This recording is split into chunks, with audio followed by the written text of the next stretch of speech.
இவங்க எங்கள் அம்மா சாந்தி. ஸோ எங்கள் அம்மாவோட பேக் பெயின் ரேடியேட்டிங் பெயின் அந்த கால் ஃபுல்லாக வலி இருக்கிறதுனால தான் நாங்கள் சார்கிட்ட பார்க்க வந்திருந்தோம். ஸோ இப்போ ஆல்மோஸ்ட் எங்களுக்கு 3 செஷன் முடிஞ்சிச்சு. இப்போ கம்ப்ளீட்டாக அம்மாவுக்கு பெயினே இல்லை. ஸோ நாங்கள் இதுக்கு முன்னாடி என்ன பண்ணோம் அப்படின்னா, ஸ்டார்டிங்கில் பெயின் இருக்கப்போ ஃபஸ்ட்டு எங்களுக்கு இனிஷியலாக சஜஸ்ட் பண்ணது வந்து சர்ஜரி, டீகம்ப்ரெஷன் சர்ஜரி பண்ணோம். ஸோ பண்ணி ஒரு 3 months நல்லா இருந்தாங்க. திரும்ப அந்த பெயின் வந்து அது கண்டினியூ ஆகிட்டே தான் இருந்தது. ஸோ அதுக்கப்புறம் நிறைய ட்ரீட்மெண்ட் எடுத்துக்கிட்டோம். எல்லா ட்ரீட்மெண்ட்டும் பார்த்துட்டோம். அவங்க பார்க்காத ட்ரீட்மெண்ட்டே கிடையாது.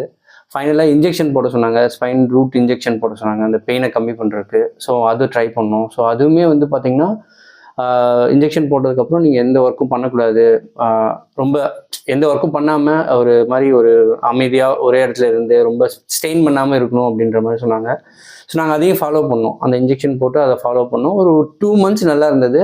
தென் அதுக்கப்புறம் இந்த பெயின் வந்து திரும்ப ஸ்டார்ட் ஆச்சு. ஸோ அது வந்து குறையவே இல்லை. ஸ்டார்டிங்கில் எப்படி இருந்ததோ அதே மாதிரி தான் திரும்பவும் வர ஆரம்பிச்சிருச்சு.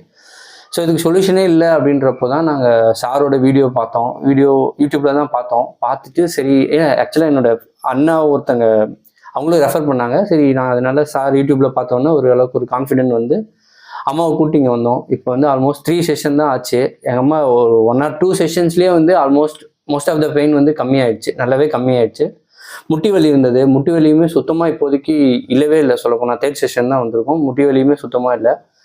ஸோ ரொம்பவே இங்கே நல்லாவே க்யூர் ஆகிடுச்சு. எந்த மெடிசனும் இல்லை, சொல்லப்போனால் எந்த ஒரு ரெஸ்ட்ரிக்ஷனுமே இல்லை. நீங்கள் என்ன ஒர்க் பண்ணாலும் பண்ணலாம் அப்படின்ற மாதிரி தான் சொல்கிறாங்க.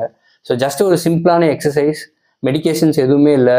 அது இந்த அளவுக்கு க்யூர் பண்ணுது. அட்வான்ஸ் ட்ரீட்மெண்ட்லாம் பண்ணியுமே சரியாகாது. இங்கே சார்கிட்ட வந்து ரொம்ப ஒரு மினிமலான ஒரு ட்ரீட்மெண்ட்லேயே க்யூராக இருக்குன்றது ஒரு மிராக்கிள் மாதிரி தான் எங்களுக்கு தெரியுது. ரொம்பவே ஹாப்பி சார்கிட்ட வந்தது. தேங்க்யூ.